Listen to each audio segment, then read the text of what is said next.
troisième et dernier débat sur Boursorama. La France est le paradis des seniors, le paradis des retraités, c'est ce que nous dit le Financial Times, avec un graphe du quotidien britannique qui affirme que la France serait l'un des rares pays où les retraités gagnent plus que les actifs. Est-ce que c'est vrai ou est-ce que c'est faux? Qui veut commencer? Alors, je vais bien commencer. Alors, les chiffres ne sont pas faux, hein. C'est une comparaison. C'est une comparaison entre le niveau de vie moyen des retraités et puis le niveau de vie moyen des actifs.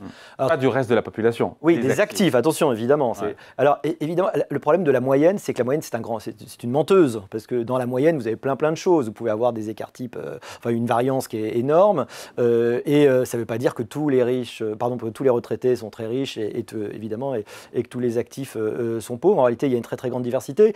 Qu'est-ce qu'on peut dire? C'est que globalement, et c'est un peu tout le débat autour des boomers contre les jeunes, c'est que c'est vrai que les retraités actuels ont bénéficié, si on fait un peu les calculs, alors certes, ils ont plutôt travaillé 48 heures par semaine, mais enfin, ils n'ont pas travaillé très longtemps. Et comme ils ont bénéficié, tant mieux pour eux, ils ont eu la chance de l'allongement de l'espérance de vie, ils en bénéficient pendant longtemps. Voilà. Globalement, ils n'ont pas les situations des retraites les plus mauvaises et surtout, on ne voit pas très bien comment on pourrait garantir les mêmes avantages aux jeunes d'aujourd'hui. On sait très bien, très exactement, que les jeunes d'aujourd'hui n'auront pas ce type d'avantage. Heureux comme un retraité en France, Cyprien, vous en pensez quoi On est un paradis pour les retraités ou pas en France? Bah non, évidemment non. Alors le problème du graphique du Financial Times, en fait, c'est qu'il se base sur des données qui datent de 2020.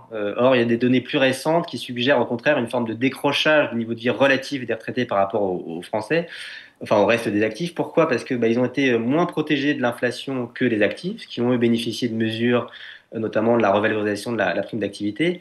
Et puis plus généralement, je pense, ce qu'il faut dire, c'est que les projections du corps, le Conseil d'orientation des retraites, nous montrent que dans les années qui viennent, il va y avoir un relatif appauvrissement des retraités par rapport au reste de la population, et même un décrochage assez spectaculaire, en tout cas quand on regarde dans les années 2070, parce qu'évidemment c'est loin, mais dans les années 2070, il y aura un décrochage absolument spectaculaire du niveau de vie relatif des retraités, et ça vient en fait des réformes des retraites précédentes, et notamment de la désindexation des retraites de 93. C'est-à-dire qu'aujourd'hui, les retraites sont indexées sur les salaires, enfin sur les prix, pardon, alors qu'avant c'était sur les salaires. Bref, sans rentrer dans des considérations techniques, je pense que ce qu'il faut dire, c'est qu'il va y avoir ce décrochage et que moi, je me méfie toujours un peu de la lecture politique qui peut être faite de ce type de graphique. On entend beaucoup dire qu'il y aurait une espèce de guerre des générations. Olivier l'a un peu mentionné. Il y aurait d'un côté des boomers, c'est-à-dire des gens qui auraient vécu grassement pendant des années et qui auraient par ailleurs contribué au creusement des déficits. Et puis de l'autre, vous auriez les jeunes actifs d'aujourd'hui qui seraient obligés de payer l'ardoise. Bon, moi, je pense que c'est dangereux de poser les générations entre elles et qu'en plus, c'est factuellement faux parce que je rappelle que tous les retraités ne sont pas des millionnaires, tous les retraités ne sont pas riches. Vous avez quand même 2 millions de personnes âgées de moins de 60 ans qui vivent sous le seuil de pauvreté. Et puis la pension nette moyenne des retraités, c'est 1 420 € par mois. Donc on ne peut pas vraiment considérer qu'on est riche. Donc il y a des riches chez les retraités, c'est sûr. Mais je ne pense pas que ce soit le bon angle d'attaque de stigmatiser l'ensemble des personnes âgées. Bien sûr. Mais est-ce que les retraités, au final, gagnent plus que les actifs et plus que le reste de la population? Moi, j'ai toujours pas compris. Ça dépend quel indicateur tu prends. Est-ce que tu prends la moyenne, la médiane? Vous parlez ensemble. Cyprien, allez-y.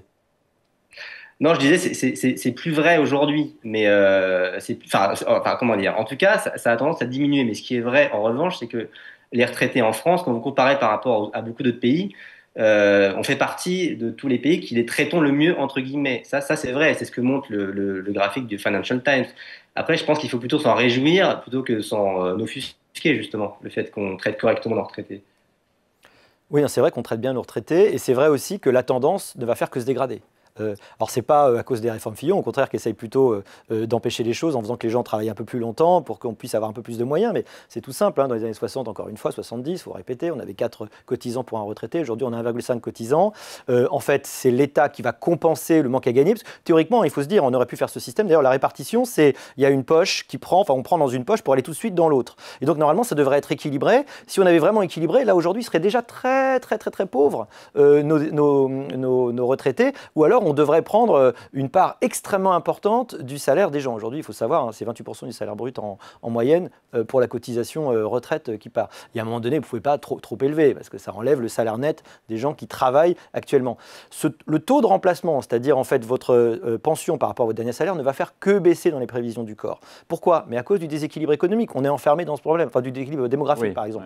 Ouais. On est enfermé là-dedans. Bon, il y a de moins en moins de jeunes, on vit de plus en plus longtemps, tant mieux, mais ça fait de plus en plus de gens, évidemment, qui sont sont à la retraite. Il faut toujours rappeler ce chiffre, hein. Il y avait une personne sur deux qui était active, dans la population active au début du XXe siècle. Dans toute la population, tu en avais une sur deux qui était active. Aujourd'hui, on est environ à, je crois, un peu moins, autour d'un tiers à peu près, hein. C'est-à-dire qu'en fait, on a de moins en moins de gens actifs pour de plus en plus de gens inactifs. Voilà, tout simple. Donc, avant de se quitter, si j'ai envie de vous opposer, si je pose la question sur le sujet, est-ce qu'il faut mettre à contribution les retraités, comme on met à contribution les plus fortunés sur l'assainissement des comptes publics et on désindexe les pensions de retraite? Olivier va me dire oui. Je pense que c'est le mieux. Cyprien va me dire non et j'aurais gagné, j'aurais réussi à Il y a peu d'inflation, donc 1% d'érosion, ça ne se voit pas beaucoup et en fait, ça fait beaucoup d'économies sur le budget. Voilà. Cyprien. Non, moi évidemment, je pense qu'il ne faut pas mettre à contribution l'ensemble des retraités, ce qui n'a pas de sens. Il faut mettre à contribution les plus riches. Et que la solution, si on veut vraiment lutter contre les inégalités, c'est pas de taxer les seuls retraités, c'est de restaurer la progressivité de l'impôt. Et c'est notamment faire la taxe Zuckman. Il reboucle au début.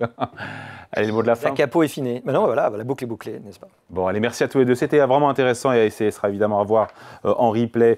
Merci Cyprien Boganda, donc journaliste et chef adjoint de la rubrique éco-sociale à l'humanité.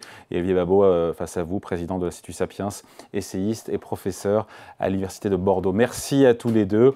Et Ecorama revient en direct lundi à midi sur Boursorama. Très bon week-end.